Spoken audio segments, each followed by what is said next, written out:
In number 11, we're giving you an expression that represents the height of an object, where t is time, t is t seconds.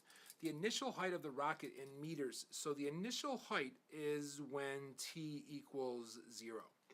So if you plug in 0 for t, you're going to get 0 plus 0 plus 2, and you're going to get 2. Or you could just look at the y-intercept. This is always the initial height. Number 12, if the domain of the function f of x equals 2x squared minus 8 is the following, then the range is. Now, what I recommend you doing here is going to your calculator and typing in 2x squared minus 8. Go to your table. Now, what are the y values at these respective x values? So remember, domain is your x. So at negative 2, I have 0. At 3, I got to scroll down, I have 10. And at 5, I have 42. So which of these is 0, 10, and 42? Choice 3. Number 13 is asking for the polynomial that is twice the sum of these. So if I added these together, 4x squared plus that is negative 2x squared. This negative x plus x cancels out. It makes 0. Positive 1 minus 4, we're going to say minus 3. So if I want to say twice this, that means I want to multiply by 2. I'm going to have to distribute. I get negative 4x squared minus 6. Choice 3. Number 14, what are the solutions to this equation? I divide both sides by 3. I get x minus 4 squared equals 9.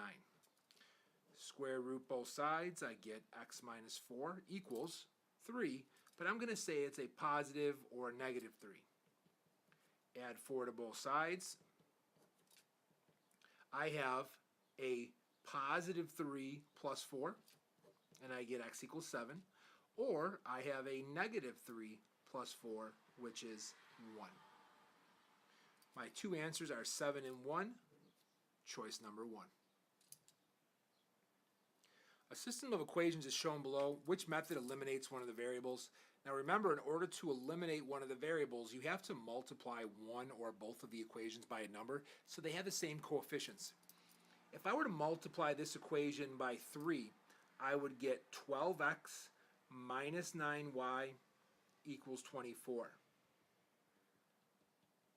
Equation A was left untouched, so when I add these, I get 17x. These cancel, I get 36. Divide by 17, so on and so forth. That's not what they're asking to solve. They're asking which would you do? Well, this is the one that would make these two variables cancel. Number 16, we're looking for data for the false statement here. The answer right off the bat is number 1, is because the mode is the best measure of central tendency. Mode is never the best measure of central tendency. Remember, this means mean, median, and mode.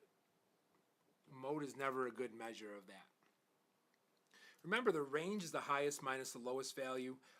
The median is the middle number when arranged in order. So the middle number here, if we kind of work our way back to the middle,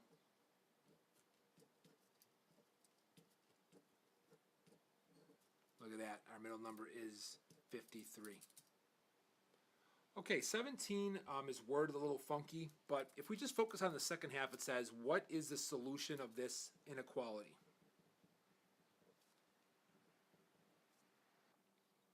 So to solve, I will distribute this negative 2. I get positive 10, or a plus 10. I get negative 2x is less than 0. I divide by negative 2. But don't forget, when you're dividing by a negative, an inequality, when you're dividing an inequality by a negative, don't forget to flip your sign. 0 divided by negative 2 is 0. So now we have to interpret which of these are our answers. Given the set, that x is some value between negative 2 and 2, and x is an integer. Remember, an integer is a positive or negative whole number. So, which numbers are greater than 0? Choice number 2. If the pattern below continues, which equation is a recursive formula? Now, a recursive formula is where they state what the first term is, and then to find any other one, you're always going to do the term before, that's what n minus 1 represents, and then d is your difference. So right off the bat, I can cross off 1 and 2. Well, it's between this. Well, the first term, or design 1, this is another way of saying term 1, you have 1, 2, 3 boxes. First term, 3 boxes. If the original function is shifted to the left 3 units, which expression will represent g of x? Now, a way for you to do this is to put in your original function and then also put your choices in to see which ones are actually shifting over. This is a way that you could do it. This shifted to the right 3 units. We want to go left. Well, the rule with horizontal translations is that for x, I'm going to substitute in the number of units I'm shifting, and then because I'm going to the left, you're going to do a plus, and you're going to do a minus to go right. That's only for shifting to the left and the right.